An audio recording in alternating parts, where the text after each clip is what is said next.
महाराष्ट्रातील एकमेव भव्य दिव्य शिवमहापुराण कथा कथा प्रवक्ते गुरुवर्य हबप गजाननजी महाराज वरसाडेकर। समाया है मेरा भोला नगर में आया है। मौजे बहार तालुका चाळीसगाव जिल्हा जळगाव। भव्य शिव महापुराण कथा कथा प्रवक्ते गुरुवर्य गजाननजी महाराज वरसाडेकर।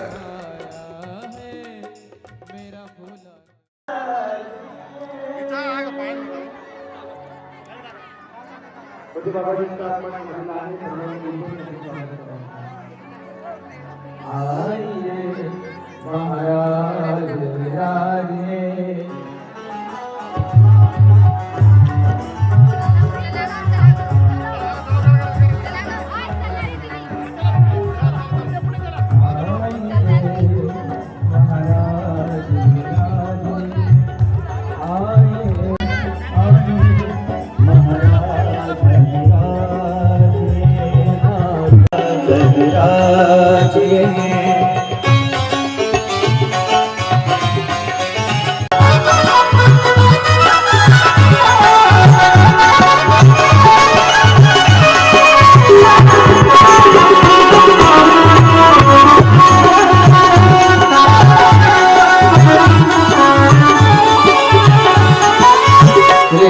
सैन लाठी धरिए हवादार से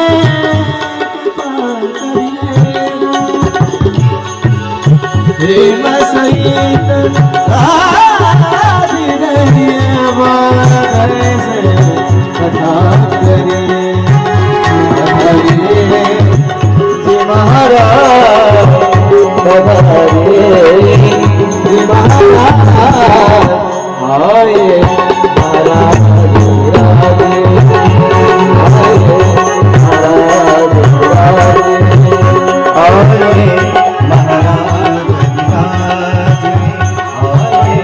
महाराज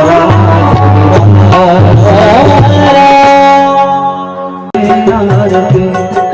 उतारो शंकर तेरी आरती में बसाकर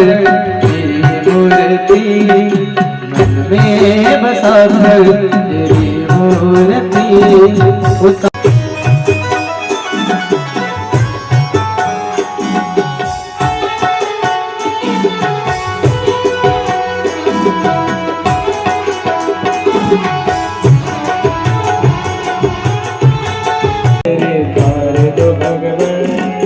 दर्द की दवा तुम्हारे पास है, जिंदगी दया में मांगते मन में बसा तेरे।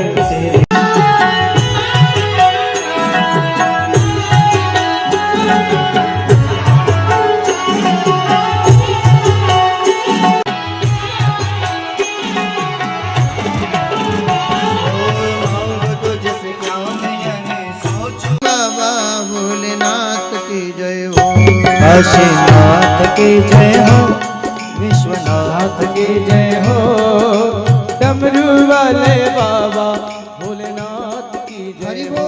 ताली बजाते हुए 2 मिनट संकीर्तन करेंगे सब लोग। विश्वनाथ की जय हो, शंभो डमरू वाले बाबा भोलेनाथ की जय हो।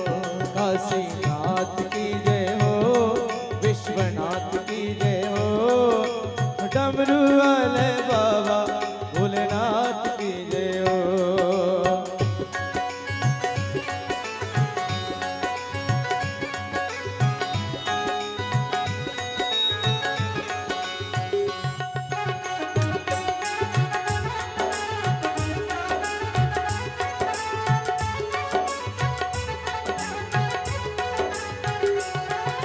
डमरू वाले बाबा भोलेनाथ की जय हो, डमरू वाले बाबा भोलेनाथ की जय हो, डमरू वाले बाबा भोलेनाथ की जय हो।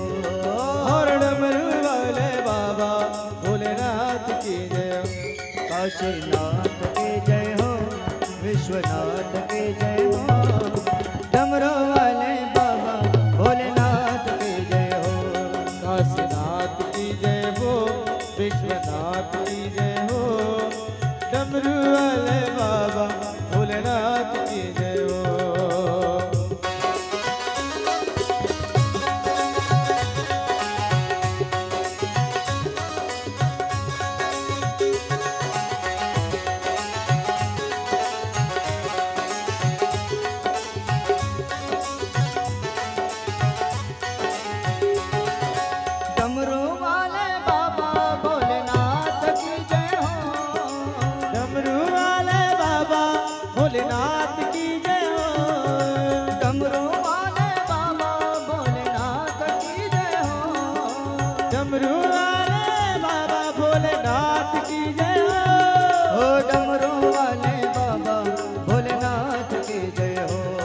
हो डमरू वाले बाबा भोलेनाथ की जय हो काशीनाथ की जय हो विश्वनाथ की जय हो डमरू वाले बाबा भोलेनाथ की जय हो काशीनाथ की जय हो विश्वनाथ की जय हो डमरू वाले बाबा भोलेनाथ की जय हो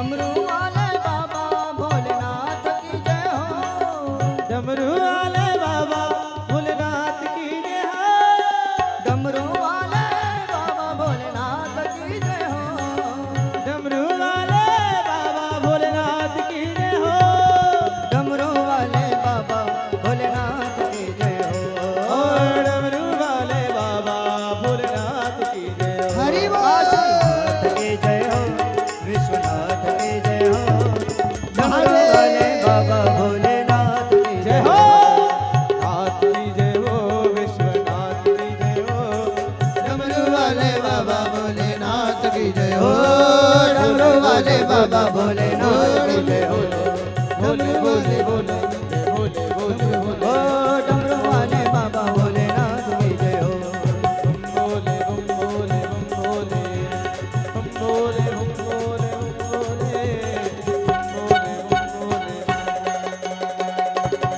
बम भोले बम भोले बम भोले बम भोले बम भोले बम भोले बम भोले बम भोले बम भोले बम भोले बम भोले बम भोले बम भोले बम भोले बम भोले हाँ बम भोले बम भोले बम भोले बम भोले बम भोले बम भोले बम भोले बम भोले बम भोले बम भोले बम भोले बम भोले नागेंद्रहाराय त्रिलोचनाय भस्मंगलाय महेश्वराय नित्याय शुद्धाय दिगंबराय तस्मै नकराय नमः शिवाय ओम नमः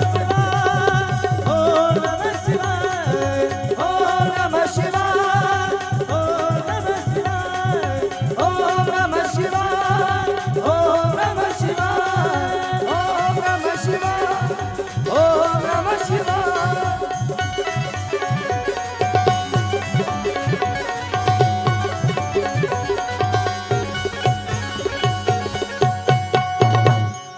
बोलिए शिव महापुराण भगवान की जय पंढरीनाथ भगवान की जय माऊली ज्ञानेश्वर महाराज राज की जगद्गुरु तुकाराम महाराज की जय आदिशक्ति मुक्ताबाई की जय गिरणा मैया की जय नमः पार्वती पतये हर हर महादेव नमः पार्वती पतये हर हर महादेव नमः पार्वती पतये हर हर महादेव दिव्य तुम्हा आपल्या सर्वांच्या जीवनाला चंदनासारखी सुगंधित सोन्यासारखी चमचमीत बनवणारी ही कथा या कथेतील आजचा आपला 6वा दिवस 6व्या दिवसाचं पुष्प गुंफण्याआधी ग्रामदेवतेला माझं वंदन श्रोते सज्जनांना आमचं वंदन आहे गुणीजनांना आमचं वंदन आहे आलेल्या संत महंतांना आमचं वंदन आहे अत्यंत हर्ष उल्हासामध्ये आनंदामध्ये कथा प्रवास करते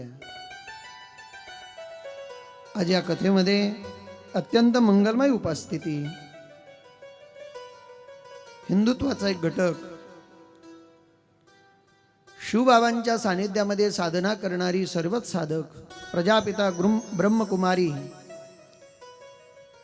जे केंद्र आहे कसगावला तेथून आदरणीय चंद्रकला दीदींची वंदनी उपस्थिती आहे दीदींसोबत अजून एक दीदी आलेल्या आहेत त्यांची वंदनी उपस्थिती आहे ज्यांनी आपल्या उत्सवाकरता तोला मोलाचं सहकार्य केलं, आदरणीय सोनालिका शोरूमचे मालक श्री हरिभक्त परायण गोकुळ आत्माराम पाटील, गोकुळ मोटार्स, चाळीसगाव घाट रोडला ज्यांचं शोरूम आहे, त्यांची व त्यांच्या सहकार्यांची उपस्थिती कथेकरता आहे. रोज बाहेर गावावरनं भरपूर मंडळी कथे करता येते. आम्ही सर्व बाजूने कथेचा आढावा घेतो आणि आढावा घेण्याच्या बाबतीत मी लय पक्का माणूस आहे. 3 दिवसापूर्वी कथा सुटल्यानंतर कथा सुटली आणि लगेच मी मेहून बाऱ्याला गेलो आमच्या ताईकडे. जात असताना त्या गावात काही महिला जात होत्या, 2 आजीबाई चालत होत्या. मी जाणून गाडी थांबवली. आजी कुठे गई त्यात? म्हातारी म्हणे कथाले गई तू. कोणती कथा चालू शे? म्हणे शिव महापुराण चालू शे. कोणता बाबा सांगे राय ना? बाबा माहित नाही पण भलता मस्त शे. नाव माहित नाही पण बाबा भलता मस्त शे. सांगण्याचा उद्देश असा आहे, काल मी जळगाव गेलो कथा सुटल्यानंतर.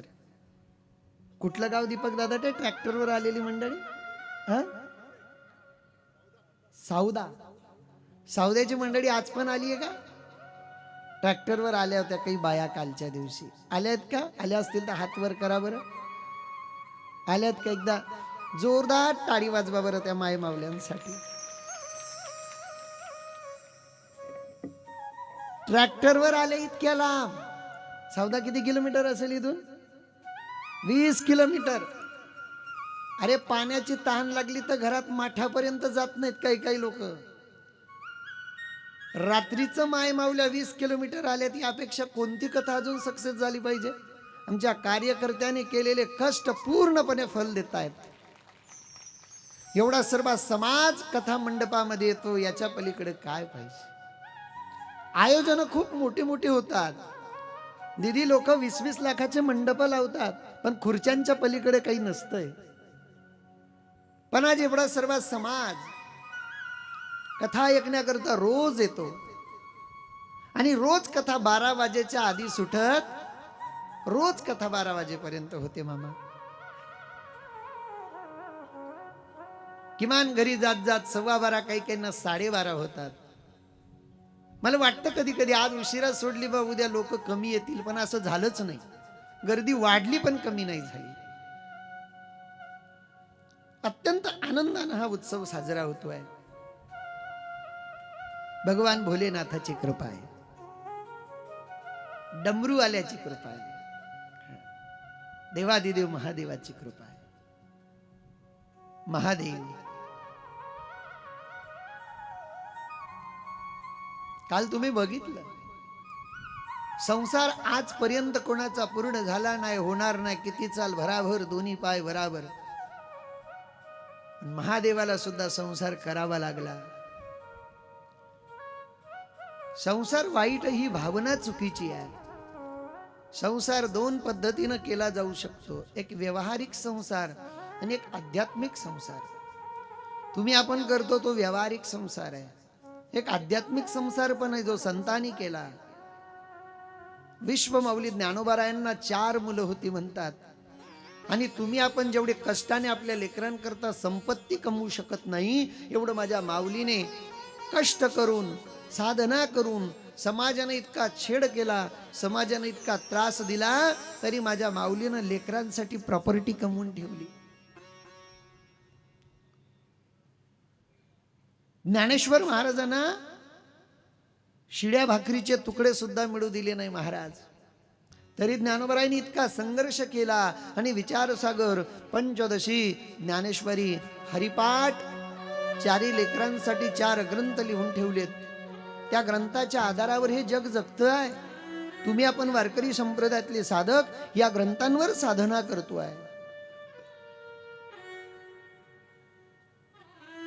ज्ञानोबरायांनी संसार केला. ज्ञानोबरायांच्या मुखारविंदातले वाक्यात मी नाही म्हणत, ज्ञानोबराय म्हणतात, अवघाची संसार सुखाचा करीन, आनंदे भरीन तिन्ही लोक. तुम्हाला विचारा बरं, संसार म्हणजे काय? तुम्ही सांगाल 2-4 एकर शेती, एक स्लॅबचं घर, माझी बायको, 2 शेंबडे पोरं, झाला संसार. याच्या पलीकडे काय संसार आहे? पण हा संसार करत करत सांगेन तुम्हाला, आजा मेला पंजा मेला, बाप मसना गेला, देखत देखत नातू पंतू तोही तैसा झाला.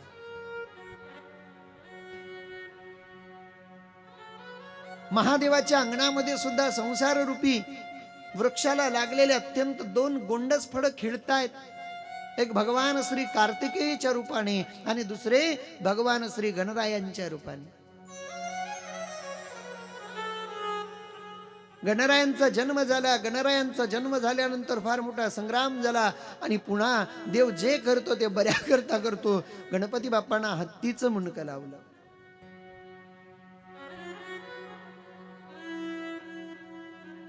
पण हे जे काही सर्व शक्य झालं, गणरायांनी सुद्धा तिन्ही लोकांमध्ये स्वतःचं स्थान पूजनीय वंदनीय करून घेतलंय. कोणाच्या सहकार्याने?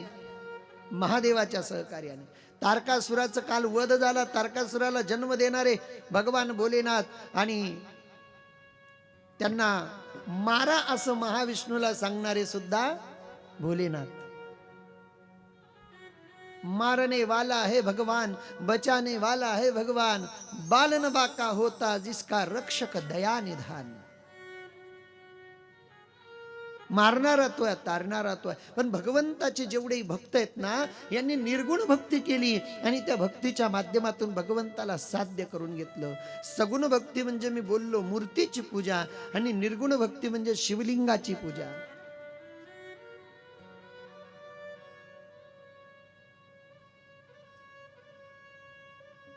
म्हणून शिवलिंगाची साधना करावी. मी सांगण्याऐवजी आपण सर्व लोक करतातच, यात शंकाच नाही. सध्या इतके प्रचंड भगवान श्री भोलेनाथाचे मंदिराचे बांधकाम चालू आहेत. मी पुन्हा एकदा सांगेल, पुढचा विचार करून, भविष्यातला विचार करून आपल्या सर्वांना प्रार्थना असेल, मंदिर बांधायला आपला विरोध नाही. मंदिर बांधू नका मी असं म्हणत नाही, पण त्याची मंगलता, त्याची पवित्रता ही टिकवून ठेवा, हेही तितकंच महत्वाचं आहे. मला तर आल्या दुसऱ्याच दिवशी आमचे दीपक दादा बोलले की महाराज इथं सर्व माझेच प्लॉट आहेत, तुम्ही सांगा मंदिर जर बांधायचं असेल तर आपण बांधूया, किती जागा लागते फक्त मला बोला. मी प्रतिसाद नाही दिला त्या गोष्टीला. का? मी सांगून जाईन. मी सांगितल्यावर तुम्ही लाखो रुपये वर्गणी पण द्याल, पण तरी सुद्धा बांधकाम करायचं तुम्हाला, मंदिर सांभाळायचं तुम्हाला. जबाबदाऱ्या महत्वाच्या. आधी तुमची मानसिकता पाहिली पाहिजे. दान देणारा तर देईल, जमीन देणारा तयार आहे. मला तुमच्या भाषेत सांगू का, लग्न करणं सोपं आहे, पण संसार करणं अत्यंत कठीण आहे. आता कशा करता टाळ्या वाजवल्या संसार कठीण म्हणून? या टाळ्यांनीच गडबड केली सर्व. वाजवू नका मी असं म्हणत नाही, पण आमक्याचा तरुण पोरगा मेला, वाजवल्या टाळ्या. अरे दुःख झालं ना ते. मोसम पाहून टाळ्या वाजवल्या पाहिजे. महादेवाचे भक्त आपण सर्व भाग्यवान लोक आहेत की आपल्या दोघे बाजूला 12 ज्योतिर्लिंगांपैकी 2 ज्योतिर्लिंग आहेत. तसं तर शिवमहापुराणात 12 ज्योतिर्लिंगांच्या कथा सांगितल्या पाहिजेत, पण मी करू काय, टायमाचा अभाव आहे. 12 ज्योतिर्लिंगांपैकी 2 ज्योतिर्लिंग आहेत. एक आपल्या पश्चिमेला आहे आणि दुसरा आपल्या दक्षिणेला म्हणता येईल. एक आहे कृष्णेश्वर आणि दुसरा आहे त्र्यंबकेश्वर. एक दोघी ज्योतिर्लिंगांच्या 7-7, 8-8 मिनिटांमध्ये कथा सांगतो बघा.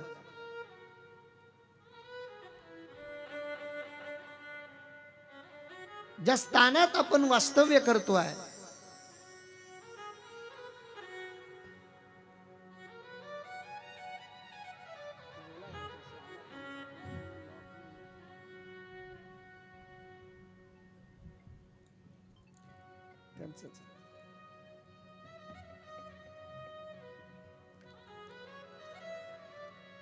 गौतम ऋषींची तपभूमी त्र्यंबकेश्वर.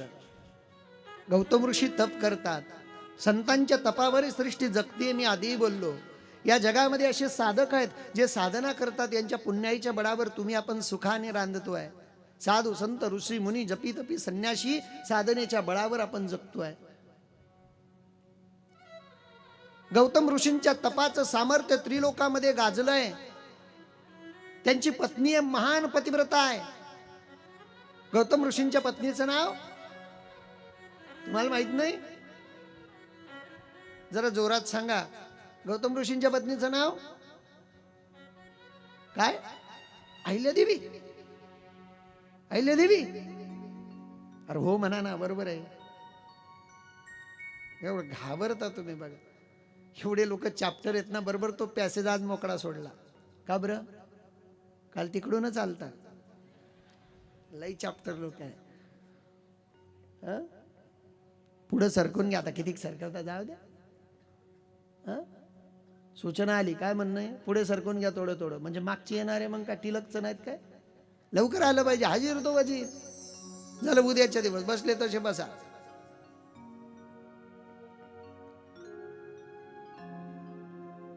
काय झालं? येत आहे असं, येऊ द्या ना. कोणाचा? ताईंचा. पूर्ण कथा नाही बसणार आहेत का? बर, जायचंय मग आधी करायचं होतं ना.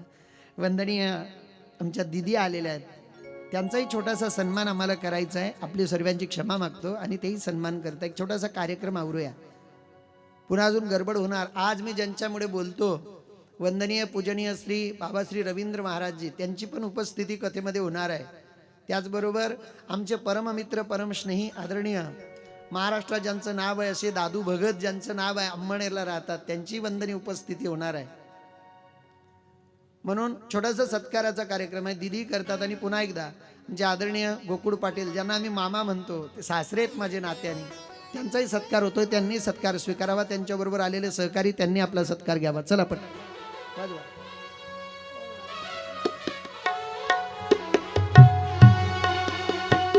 ते मोठं झालं तर या इंद्रपदावर सुद्धा विजय मिळवतील. म्हणून इंद्रानं जरा छेड केला.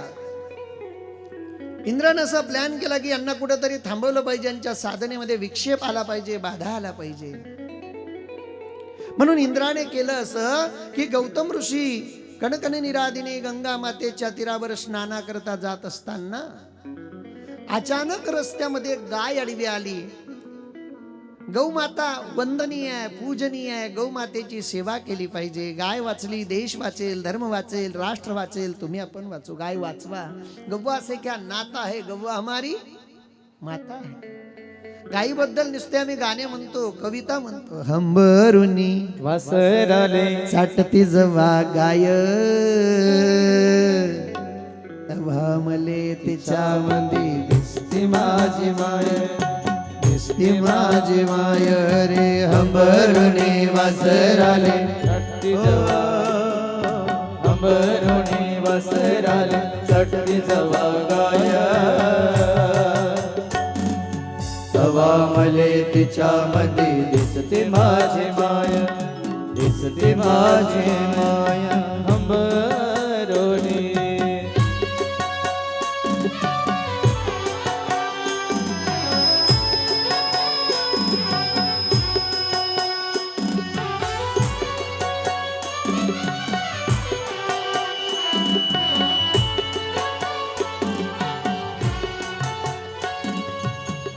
गोड कविता, आम्ही नुसत्या कविताच म्हणतो. पण गायीबद्दल आदर केला पाहिजे. गायीबद्दल मनामध्ये प्रेम असलं पाहिजे. गाय वाचली पाहिजे. तुम्ही जन्माला आलात तरी गाय लागते आणि मेलात तरी गाय लागते. गाय वाचून या जगामध्ये काहीच गोष्ट तुम्ही साध्य करू शकत नाही. तुम्ही जन्माला आले तरी गाय लागते आणि मेलात तरी गाय लागते. जन्माला आलात, पाचीच्या दिवशी दिवा लावण्याकरताची जागा सारवली जाते ती गायीच्या शेणाने. आणि तुम्ही मेल्यानंतर गौरीवर प्रेत आता जाळायला लागले. तुम्ही मेल्यानंतर जो आग्या बनवला जातो ना पुढे, त्याच्या मटक्यामध्ये गौऱ्या टाकल्या जातात. पण आता गाय जिवंत राहिली नाही, काय टाकसान त्या मटक्यात? जन्माला आलात तरी गाय लागते आणि मेलात तरी गायच लागते. गायीची सेवा करा. ती गाय आडवी आली. गायीवर फार प्रेम आहे गौतम ऋषींचं. पण गायीला बाजूला काय करावं म्हणून गौतम ऋषींनी एक अशी छोटीशी काडी उचलली. काडी, आणि ती काडी त्या गायीला अशी मारली की ती बाजूला होईल. छोटीशी काडी गायीला लागल्याबरोबर गाय मेली. गौतम ऋषींना गौ हत्येचं पाप लागलं. गौ हत्येचं पाप लागल्यानंतर, गौ हत्या ही कोणालाही सोडवता येत नाही. धर्मग्रंथांमध्ये ज्याला ज्याला गौ हत्या लागली आहे ना, त्याला गौ हत्याचं पाप भोगावंच लागलंय, मग ती कळत हो की नकळत हो. गौ हत्या आणि ब्रह्महत्या असं आहे की याचं पाप भोगावंच लागतं.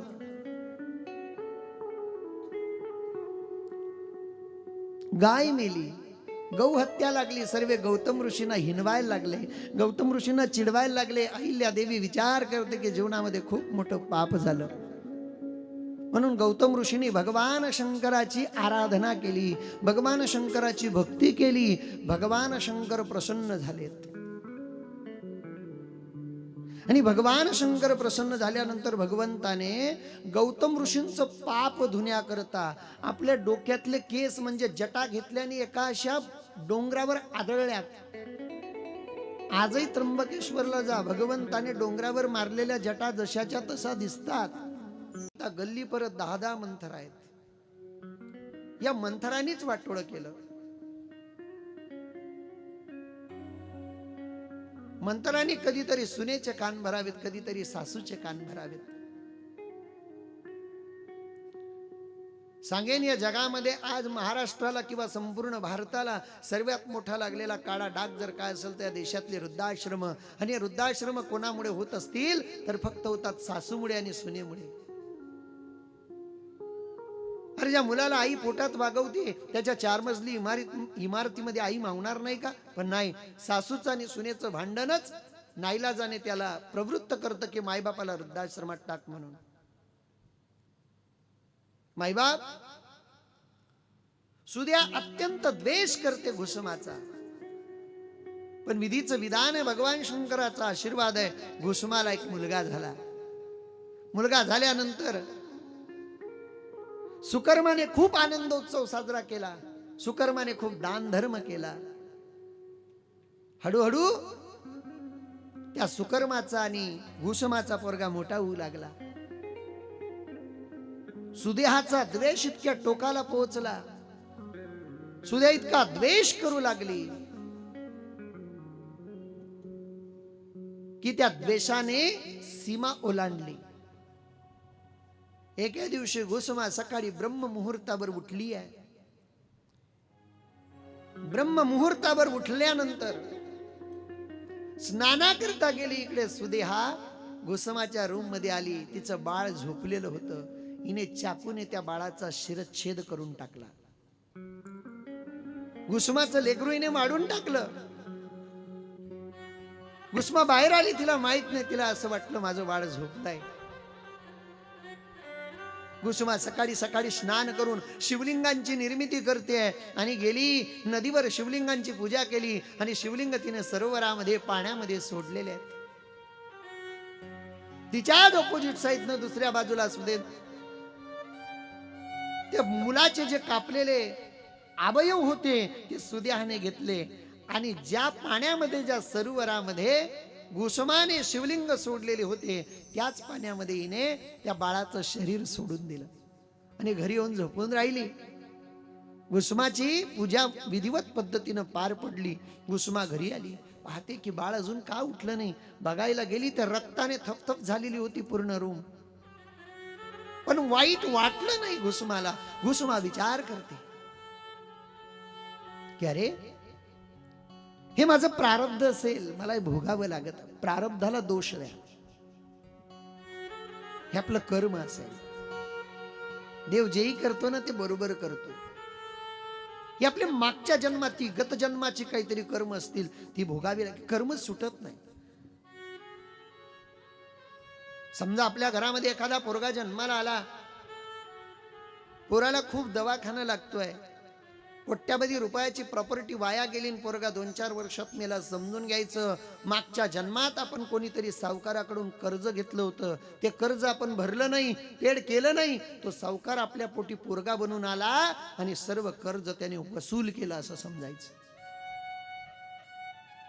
कर्म नाही सुटत. घुसमा महान शिवभक्त आहे, पण घुसमाला कळालं की माझा पोरगा मेलाय. सुकर्मा आक्रोश करतोय, पण घुसमाच्या मनावर कुठल्याही प्रकारचा त्याचा आघात नाही, चेहऱ्यावर दुःख नाही. घुसमाने पुन्हा जावं, महादेवाचे शिवलिंग स्थापित करावी, ती शिवलिंगाची विधिवत पूजा करावी. आणि ते शिवलिंग त्या सरोवरामध्ये समर्पित करा. महादेव प्रसन्न झाले. घुसमा, अगं तू कशा हळा मासाची बनली आहेस? पोटचं पोरग तुझं तुझ्या सवतीनं तुझ्या सख्या बहिणीनं कापून टाकलं, तरी सुद्धा तू शोक केला नाही. पण बघ, मी तुझं वाईट होऊ देणार नाही. ज्या सरोवरामध्ये तू शिवलिंग समर्पित केलेले होते, याच शिवलिंगाने तुझ्या बाळाचं रक्षण केलं. ते सर्व अवयव जोडलेत आणि जसाच्या तसा घुसमाचा पोरगा परत केला. घुसमाचा पोरगा घुसमाच्या समोर उभा आहे आणि दोघी माई लेकांना भगवान भोलेनाथ विचारतात, तुम्हा दोघी माई लेकांना खूप त्रास दिलाय, तुझ्या मावशीने आणि घुसमा तुझ्या बहिणीने, बोल तिला काय सजा देऊ? बोल काय पाहिजे? तिला मारून टाकू? तिला नरक यातना भोगायला लावू? तिने खूप छेड केलाय तुझा. जी लोक अंतःकरणाने मोठी असतात ना, धर्मग्रंथांमध्ये किंवा इतिहासात त्यांच्याच नावाची नोंद होते. समोरचा किती त्रास देऊ दे, आपण त्याला त्रास देण्याची वृत्ती कधीच ठेवू नका. एकनाथ महाराजांचा दृष्टांत जरा जड जाईल. म्हणतात ना, एक विंचू भवऱ्यात गुंतला होता. एकनाथ महाराज आले, त्या विंचवाला उचलतात, बाहेर फेकतात. तो विंचू त्यांना डंक मारतो, विंचू त्यांना चावतो. एका माणसानं विचारलं, नाथ बाबा, विंचू तुम्हाला चावतोय. नाथ बाबा म्हणतात, अरे चावणं त्याचा वाईट गुण जर तो सोडत नसेल तर त्याला बाहेर काढणं माझा चांगला गुण मी तरी का सोडू? जीवनामध्ये तुमचं कोणी वाईट करू दे, तुम्ही कोणाचं वाईट करू नका. जीवनात तुम्हाला कोणी किती त्रास देऊ दे, त्याचे कर्म तो भोगेल. तुम्ही कोणाला त्रास देऊ नका. आपल्यापासून कोणाला त्रास होईल असं जगू नका, असं वागू नका. तुमचं नाव अमर आहे. कधी कधी देव सुद्धा परीक्षा घेतात. घुसमाला आणि तिच्या मुलाला विचारलं जातंय, महादेव म्हणतात, बोला काय पाहिजे? मी तुमच्यावर प्रसन्न आहे. घुसमा सांगते, महादेव, अहो ज्याच्या पाठीमागं तुम्ही त्याचं कोणीच काही करू शकत नाही. माझ्या पोराला तर कापून फेकलं, असू द्या माझी बहीण, पण तिने जर माझ्या पोराला कापून फेकलं नसतं तर तुम्ही प्रकट झाला नसतात आणि मला वर दिला नसता. म्हणून हे उपकार माझ्या बहिणीचे आहेत. तुकोबराई एरवीच म्हणतात का, निंदकाचे घर असावे शेजारी. अरे निंदकाची इतकी उपकार आहेत ना. एखाद्या शिष्याला सांगा, माझे उपर्ण घे आणि धुवून आण, तो म्हणेल साबण द्या गुरु महाराज. उपर्ण धुवायचं तो साबण मागेल. हे उपर्ण घेऊन एखाद्या धोबी काकांकडे जा आणि धोबी काकांना सांगा, काका एवढं उपर्ण माझं स्वच्छ धुवून द्या, याला प्रेस करून द्या. धोबी काका म्हणतील, भाऊ 70 रुपये लागतील. अरे एखादं उपर्ण साफ करायचं तर शिष्य साबण मागतो, धोबी काका 70 रुपये मागतात. उपकार आहेत निंदकाचे, तो 70 रुपये मागत नाही, साबणही मागत नाही. तुमचं अंतःकरण धुवून दिल्याशिवाय राहत नाही. म्हणून तुकोबराय म्हणतात, निंदकाचे घर असावे शेजारी. आपली कोणी किती करू द्या, आपण कोणाची निंदा करू नका. त्याची निंदा करणं म्हणजे त्याचं पाप आपल्या डोक्यावर घेणं आहे. लक्षात घ्या. तो करतो असं म्हणणं चुकीचं आहे. आपण आपला विचार करा. आपुली आपण करा सोडवण. घुसमा महादेवाला सांगते, महादेव ही सर्व तुमची इच्छा आहे, ही सर्व तुमची लीला आहे. माझ्या बहिणीला माफ करा, तिला दोषमुक्त करा, तिला कसल्याही प्रकारचा त्रास देऊ नका. महादेव म्हणतात, अगं तू किती उदात्त अंतःकरणाची आहे, तुला एवढा छेड केला, एवढा त्रास दिला, तरी तुझ्या बहिणीकरता अभय मागते. तुला अजून काही वर पाहिजे असेल तर मागून घे. घुसमा सांगते, प्रभू तुम्ही माझ्यासाठी आलात, मला तर तुमच्या दर्शनाचा लाभ झाला, पण माझ्यानंतर जोपर्यंत चंद्र सूर्य तोपर्यंत मानव जीवनाला तुमच्या दर्शनाचा लाभ व्हावा म्हणून तुम्ही ते स्थापित व्हा. त्यावेळेला महादेवानं सांगितलं, ठीक आहे, मी ते स्थापित होतो आणि तुझ्यामुळे स्थापित झालो म्हणून तुझंही नाव अमर करतो. महादेव तिथं स्थापित झाले आणि महादेवाने स्वतःला नाव ठेवून घेतलं घृष्णेश्वर. घुसमाच्या नावावरनं घृष्णेश्वर त्या शिवलिंगाला नाव पडलंय. संपूर्ण शिवलिंगांचं दर्शन घ्यावं. 12च्या 12 शिवलिंगांचं दर्शन जीवनामध्ये एकदा तरी जाऊन घेतलं पाहिजे. प्रत्येक शिवलिंगाची एक वेगळी कथा आहे, वेगळं महात्म्य आहे. स्वतः गणपती बाप्पानी महादेवाचं पूजन केलं, महादेवाचं वंदन केलं. तो शिवलिंगात स्वतः साक्षात कैलास पर्वतावर महादेव असताना सुद्धा गणपती बाप्पाने आणि भगवान कार्तिकेयने महादेवाचं भजन पूजन करावं. हळूहळू गणपती बाप्पा आणि कार्तिकेयजी दोघी मोठे होत आहेत. स्वर्गातले सर्व देव लोक कैलास पर्वतावर बघतायत की महादेवांच्या जीवनामध्ये किती आनंदोत्सव चाललाय. महादेव मा पार्वती किती आनंदानं नांदतायत कैलास पर्वतावर. वर्तमान प्रजापती विश्वरूपा नावाचा एक राजा आहे. प्रजापती म्हणजे या मृत्यू लोकातला राजा. वर्तमान असणारा प्रजापती विश्वरूपा, त्याला 2 मुली आहेत. एकीचं नाव आहे रिद्धी आणि दुसरीचं नाव आहे सिद्धी. या दोघे मुलींचा एकमेकीमध्ये फार जीव आहे आणि विश्वरूपाचा सुद्धा आपल्या मुलींमध्ये फार जीव आहे. दोघी मुलींनी लहानपणापासून ठरवलंय, आपल्याला माहिती आहे एक ठिकाणी कुठेतरी नांदायला जायचंय, पण आपण दोघी बहिणी एकाच घरात नांदायला जाऊ. 2 घरात जायचं नाही, आपली जोड फुटू द्यायची नाही. म्हणून त्यांनी बापाला सांगितलं, बाबा आमचं जर लग्न करायचं असेल तर आम्ही एकाच पतीशी दोघी लग्न करू. राजा आपल्या पोरीची सोयरीक तशी शोधणार आहे ना. विश्वरूपा ब्रह्माजीच्या साक्षीनं ब्रह्माजींना घेऊन ब्रह्माजींच्या मध्यस्थीनं कैलास पर्वतावर येतात आणि कैलास पर्वतावर येऊन महादेवाला आणि पार्वतीला सांगतात, आम्ही एक प्रस्ताव घेऊन आलो, एक बायोडाटा घेऊन आलोय. कोणाचा? आमच्या मुलींचा. विश्वरूपाला विचारलं महादेवानं, तुला मुली किती? 2. महादेव म्हणे आपलं काम सिद्ध झालं. 2 मुलं आहेत, याला 2 मुली आहेत. पण पुढे चालून विश्वरूपाने सांगितलं, महादेव माझी एक अट आहे. पूर्वी मुलीवाले अट घालायचे, अजूनही मुलीवालेच घालतात म्हणा, पण आताच्या मुलीवाल्यांच्या अटी जरा वेगळ्या असतात. भेटल्यावर मुलीचा पहिला प्रश्न असतो, तुम्ही रूम करणार की गावात राहणार, मायबापात राहणार की वेगळे राहणार.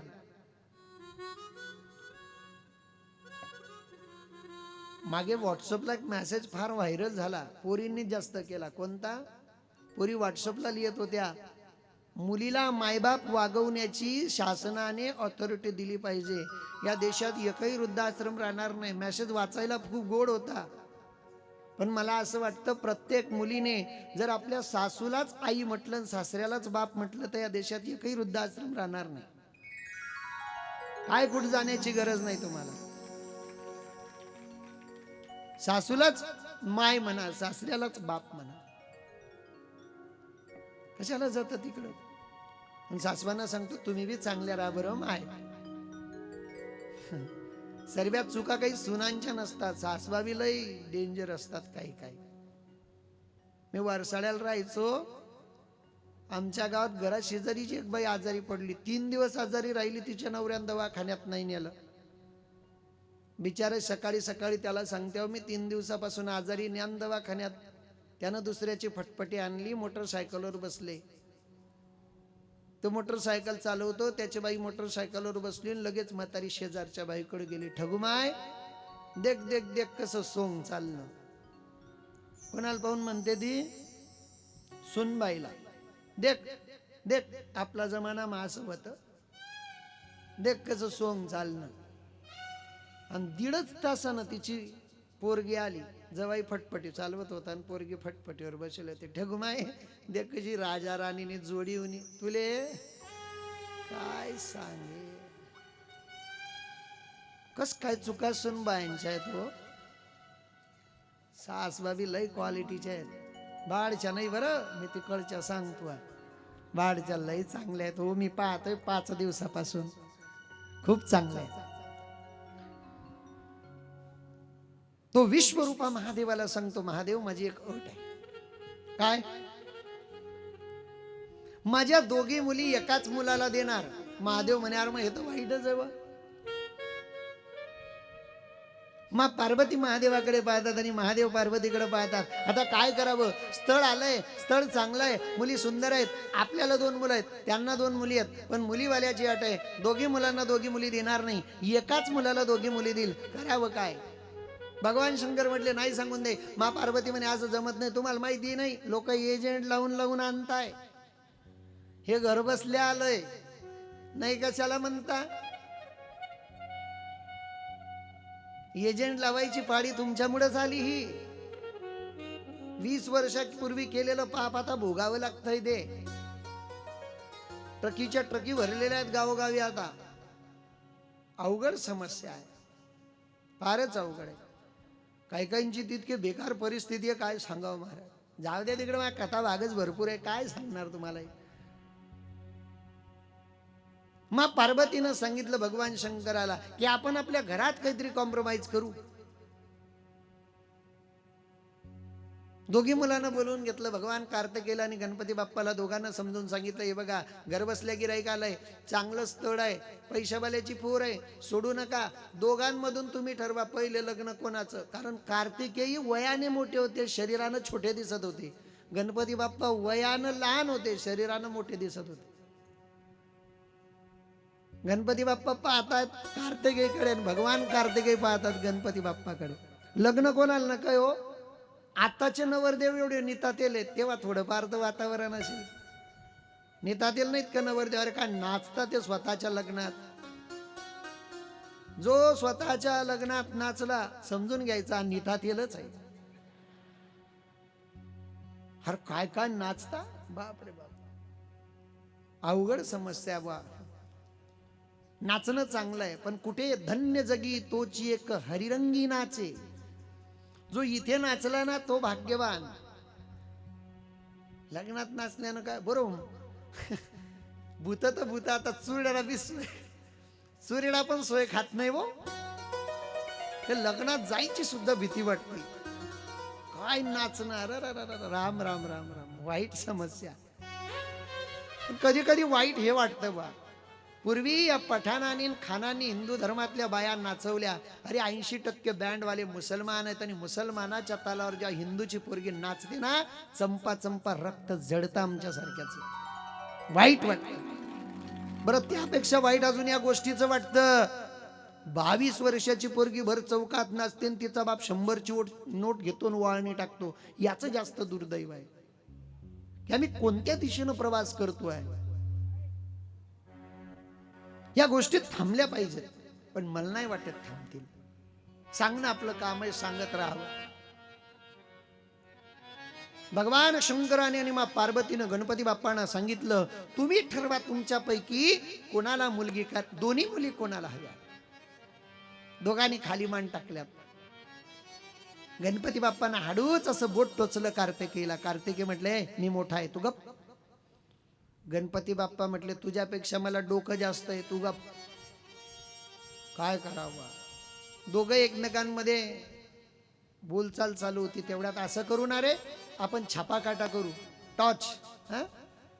गणपती बाप्पा ते जमत नाही म्हणे, मग आपण स्पर्धा करू. कशी स्पर्धा. स्पर्धा लावण्याच्या बाबतीत महादेव फार माहीर आहेत. महादेवानंच लावली ती महाविष्णूची आणि ब्रह्माजीची स्पर्धा. महादेवाकडे गेले आणि सांगितलं, महादेव पिताश्री बाबा काय झालं, आमच्याच स्पर्धा लावा, काही अडचण नाही. महादेवानं सांगितलं, तुमच्या दोघांना एक गोष्ट सांगतो, जो या पृथ्वीला प्रदक्षिणा करून येईल त्याच्याशी या दोघी मुलींचा विवाह होईल. आगाऊपणा गणपती बाप्पानं केला होता. गणपती बाप्पानं खाली मान टाकली. का बरं. कार्तिकेयचं वाहन काय, मोर. गणपती बाप्पाचं वाहन काय, उंदीर. उंदीर कितीच्या स्पीडनं पडतो, 120च्या. उंदीर हळूहळू चालतो, कार्तिकेय वेगानं भरारी घेतो. कार्तिकेय मोरावर बसले आणि चटकन निघून गेले. पण माणूस ताकदीनं कमी असला चालतो, डोक्यानं मोठा पाहिजे. काय काय लोक नुसते ताकदीनं मोठे आहेत, डोक्यात कमी असतात. जाऊ दिलं भगवान श्री कार्तिकेयला. आणि गणपती बाप्पाला एक युक्ती सुचली. गणपती बाप्पा भगवान भोलेनाथाकडे आणि मा पार्वतीकडे पाहतात. जायचं नाही गणराया. गणराया म्हणतात, मला जायचं नाही, पण पृथ्वीला प्रदक्षिणा मात्र करायची आहे. कसली प्रदक्षिणा, कशी काय करशील तू, तू तर कैलास पर्वत सोडला नाही. गणराया म्हणतात, आई बाबा मी बरोबर पृथ्वीला परिक्रमा करणार, तुम्ही त्याची चिंता करू नका. गणरायांनी महादेवाचं पूजन केलं, मा पार्वतीचं पूजन केलं, आणि गणरायांनी बसलेल्या भगवान भोले शंकराला आणि मा पार्वतीला परिक्रमा केली, प्रदक्षिणा केली आणि नतमस्तक झाले. आई बाबा झाली माझी परिक्रमा. या दृष्टांतातून नाही काही लक्षात राहिलं तरी चालेल. विनंती माझी समाजाला, एक गोष्ट मात्र लक्षात ठेवा, या जगामध्ये देवाच्या पाया नाही पडल्या तरी चालतील, पण मायबापाला विसरू नका. जगात मायबापा एवढे उपकार कोणाचेच नाही आहेत, तरी सांगावं लागतं मायबापाची सेवा करा, आई वडिलांची सेवा करा.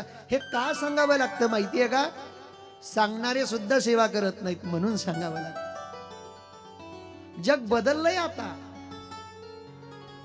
लोकांची मानसिकता बदलली. अलीकडे समाजामध्ये तुम्हाला जर वाटत असेल मायबापाची सेवा करावीच, का करावी? तुमच्या स्वार्थापोटी तरी मायबापाची सेवा करा. मायबापाची सेवा केल्यावर पुण्य मिळतं असं जर तुम्हाला वाटत असेल तर खोटं आहे. मायबापाची सेवा केल्यानंतर माणूस स्वर्गाला जातो असं जर वाटत असेल तर खोटं आहे. मग मायबापाची सेवा का बरं करायची?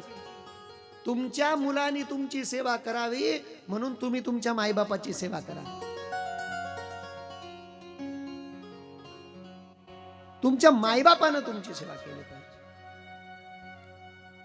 तुमचे मुलं बघतात की माझे आई बाबा कसे आई वडिलांची सेवा करतात, कारण समाज जे बघतो ते करतो, सांगितलेलं करत नाही.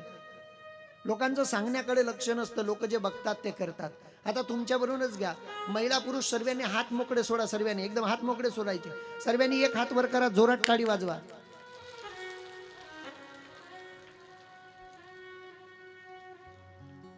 धन्यवाद, हुशार आहेत तुम्ही. काय सांगितलं मी तुम्हाला? एक हात वर करा आणि तुम्ही काय केलं? बरं मला एवढं सांगा, कोणाचं पाहून केलं? मग समाज जे बघतो ते करतो, सांगितलेलं ऐकत नाही, सांगणाऱ्याच्या पिढ्या खपल्या. जगामध्ये मायबापा एवढे उपकार कोणाचेच नाहीत, म्हणून आई वडिलांची सेवा करा. जगाच्या पाठीवर मायबापा एवढे, अरे माय या शब्दात तर साऱ्या विश्वाचं प्रेम दडलंय राजा. माय या शब्दाला उपमान आहे. या जगामध्ये माय ती माय. आई किती प्रेम करते, बाप रे बाप. आई तुझ्या मूर्तीवाणी या जगात मूर्ती नाही. आई तुझ्या ग मूर्तीवाणी या जगात मूर्ती नाही. अनमोल जन्म दिला गाय तुझे उपकार भेटणार नाही. अनमोल जन्म दिला गाय तुझे उपकार भेटणार नाही. आई तुझ्या मूर्तीवाणी, आई तुझ्या मूर्तीवाणी या जगात मूर्ती नाही. अनमोल जन्म दिला गाय तुझे उपकार भेटणार नाही. अनमोल जन्म दिला गाय तुझे उपकार भेटणार नाही. माय आणि बाप, जगात माय या शब्दाला कसलीही उपमा नाही. तुम्ही ठरवलं, विचार करा की आपण आईला सूर्याची उपमा देऊ. सूर्याना सकाळी बरा वाटतो, दुपार झाली की चटके देतो. आईला सूर्याची उपमा नाही देऊ शकत तुम्ही. तुम्ही ठरवलं आईला चंद्राची उपमा देऊ. चंद्रासारखं पांढरं शुभ्र शीतल आईचं अंतःकरण आहे.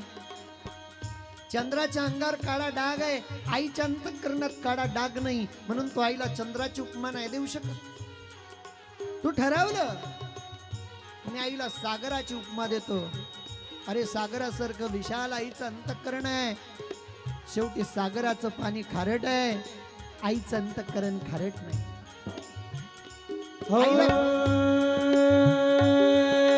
बालपणी मी खेळ खेळता दिसत होतो ताना.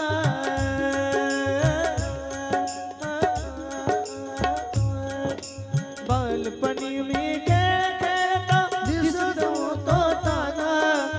अमृताहुनी गोड तू पाजलास पाना. अमृताने गोड तू पाजलास पाना, तुझ्या या उपकाराची कधी जाणीव झाली नाही, तुझ्या या उपकाराची कधी जाणीव झाली नाही, अनमोल जन्म दिला गाई तुझे उपकार भेटणार नाही, अनमोल जन्म दिला गाई तुझे उपकार भेटणार नाही, आई शागमूर्ती वाणी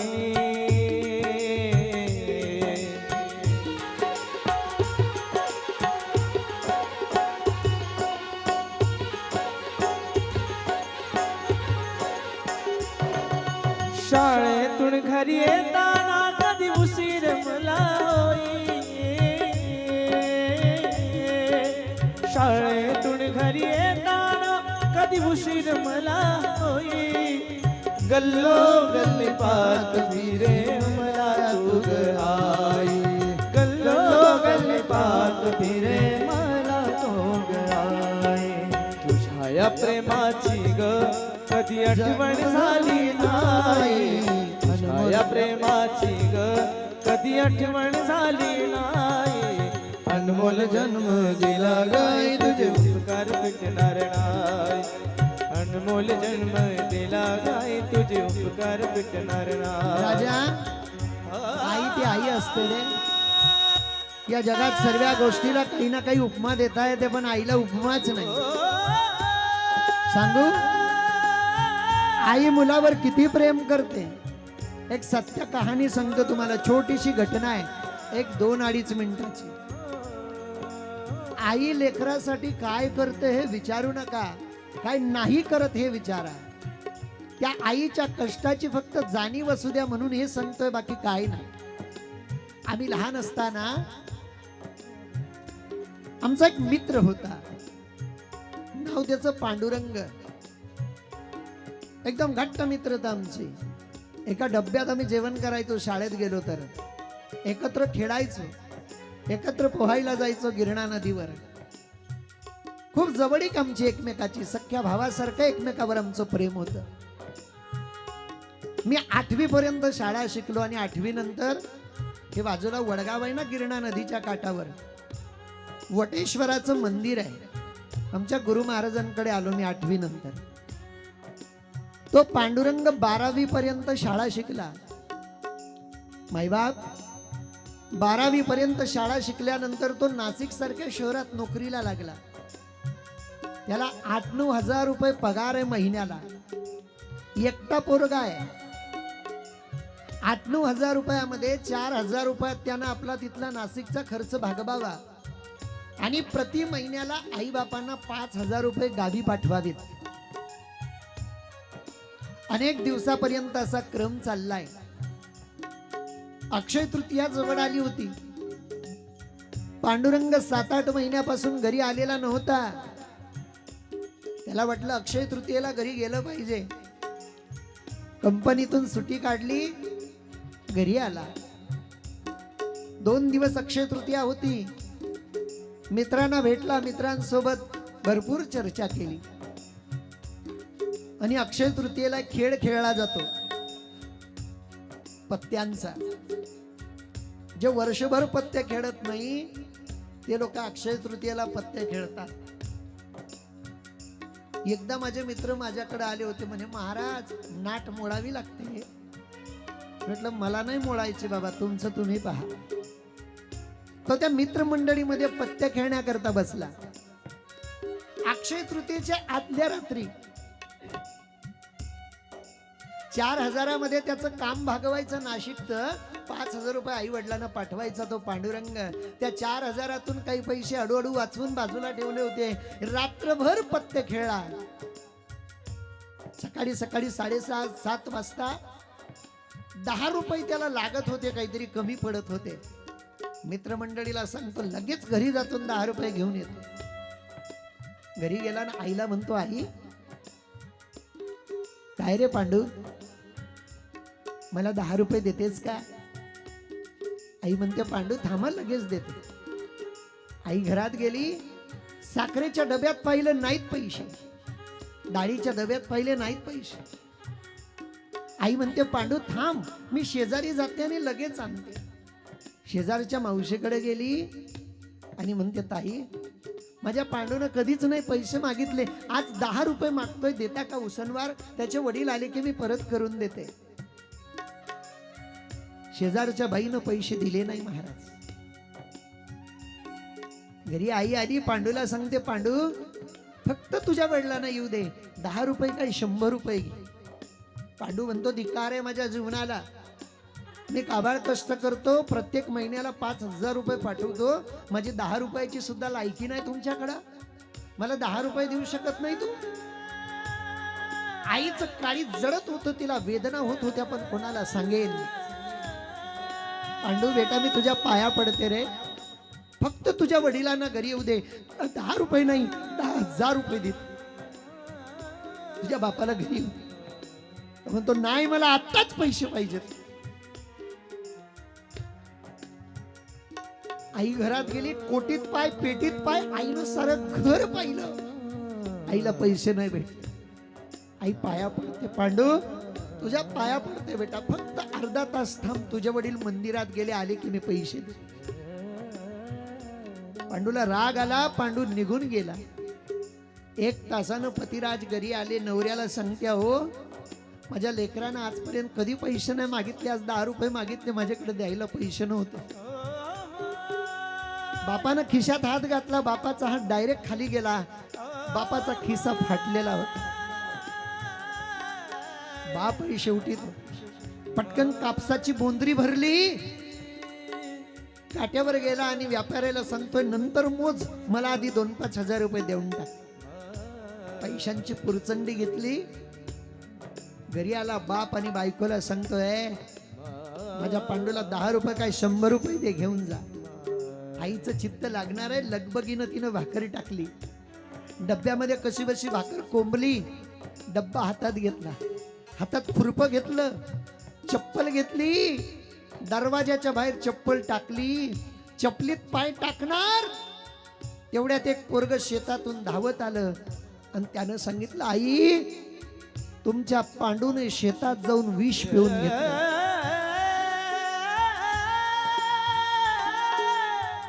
आई दडा दडा दडा दडा तोंड ठोकतीये, मी कधीच कोणाचं वाईट केलं नाही, माझ्या आयुष्यात मी कधी कोणाचं मन नाही दुखवलं, एकटं पोरग आहे माझं, काय माझ्यावर वेळ आणली देवाने. पोराला जळगाव नेलं, सिव्हिल हॉस्पिटल मध्ये ऍडमिट केलं, आम्ही बघण्याकरता गेलो. बाई मला सांगते, महाराज मी खूप कष्ट केले हो, मी दुसऱ्याच्या घरचं शिड पाक खाल्लं, लेकराला कधी मी बाशी खाऊ घातलं ना. महाराज माझ्या लुगड्याला गाठी असायच्या, गाठी, माझ्या पांडूचे कपडे मी कधीच फाटू दिले नाही. सांगा महाराज, का म्हणून माझ्यावर हे दिवस आले हो, मी काय पाप केलं असेल? माझ्या देवाला माझ्या कष्टाची काहीच दया येऊ नये. त्या बाईची सांत्वना केली की आई चिंता करू नका, तुम्ही कोणाचं वाईट केलं नाही, देव तुमचं वाईट करणार नाही, काम आहे आपलं.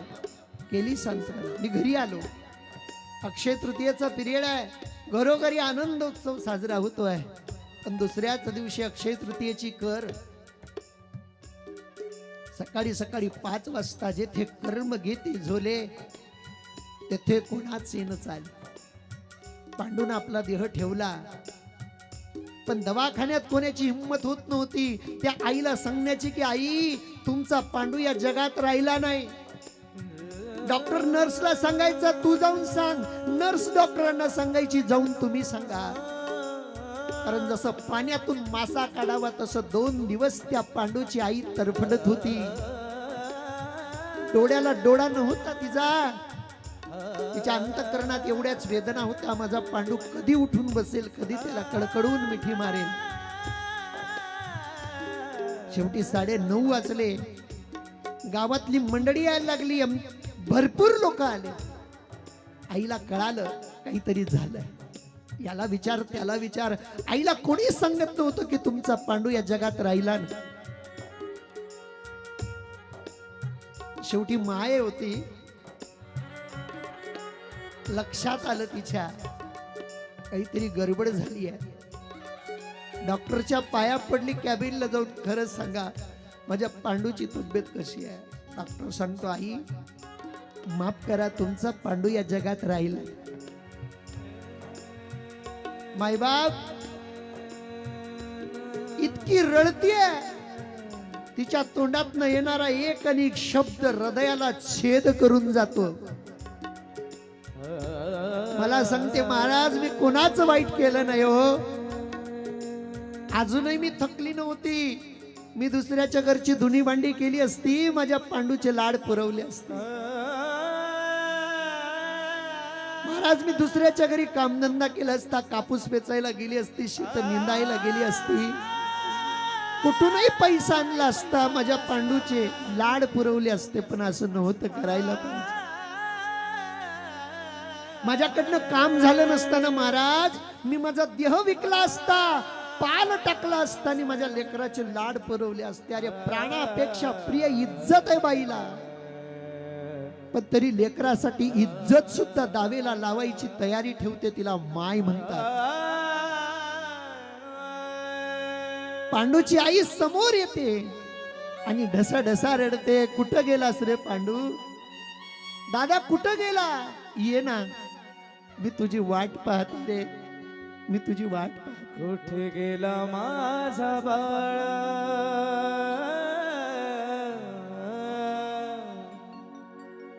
कुठे गेला माझा बाळा, मी रडते धाय धाय. त्या पांडूची आई रडते पांडूसाठी की दादा येणार येणार रे पांडू, तुझ्या वाचून माझ्या जगात कोणी नाही. मी 2 दिवस झाले झोपली नाही, कशी झोप येईल? येणार दादा मला झोप येत नाही. तळहाताचा पाळणा मी केला, फार कष्ट केले रे मी. नेत्र दीपाचा दिवा मी लहान असताना डोळ्याला डोळे नव्हते रे माझे. तळहाताचा पाळणा मी केला, नेत्र दीपाचा दिवा मी लाईला. वासराला पाहून जशी उभी राही गाय, येणार दादा मला झोप येत नाही. येणार दादा मला झोप येत नाही.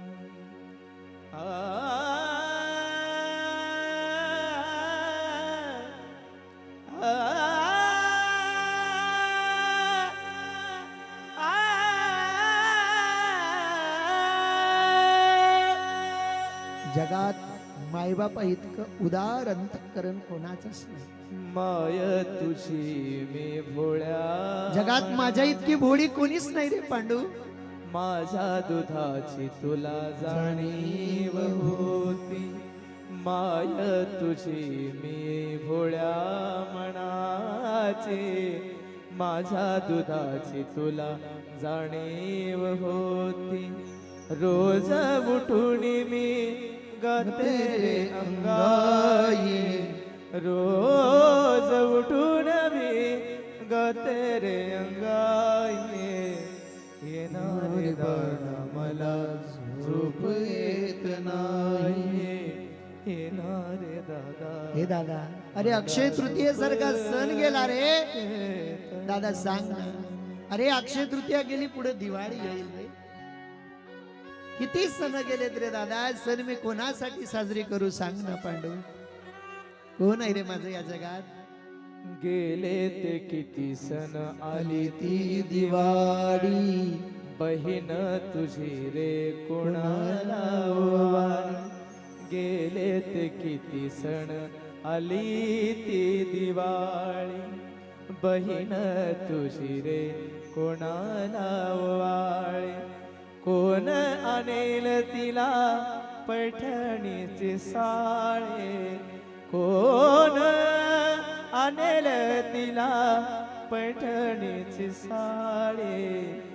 येणारे दादा मला झोप येत नाही, येणारे दादा मला झोप येत